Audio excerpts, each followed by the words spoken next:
我媽真係好煩，成日問呢樣問嗰樣，但我估唔到一個咁麻煩嘅人，竟然教識咗我咁多嘢。其實我真係好佩服佢，成日帶朋友、屋企人去旅行，好 enjoy 做每一個行程安排嘅動作。平時又會成日進修，唔係整呢樣就整嗰樣，永遠都唔會停㗎。成日網上面睇到啲乜嘢咧，又會分享俾我啦。不論係時事啦、穿着啦、講明星啦，都係知得多過我。佢用行動去話我知，無論你幾多歲，都要對世界充滿好奇，做你自己想做嘅嘢，開心咁樣生活。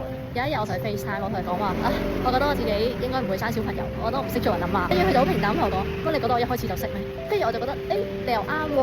其實真係冇人天生識做阿媽，因為愛所以慢慢去學習去進步咯。佢又教我點樣行路，點樣綁鞋帶，去到蕩失路唔好喐企喺度，好多唔同嘅生活方式。雖然佢有好多缺點，但我都同佢講，其實你真係做得幾好喎。令我明白到其實愛一個人或者同屋企人相處，就係要捨得付出咯。阿媽唔係一個身份咁簡單咯，佢係一場人生嘅修行，真係太厲害太偉大。以往你教識咗我好多嘢，希望日後我都可以俾到更加好嘅生活你啦。母親節快樂！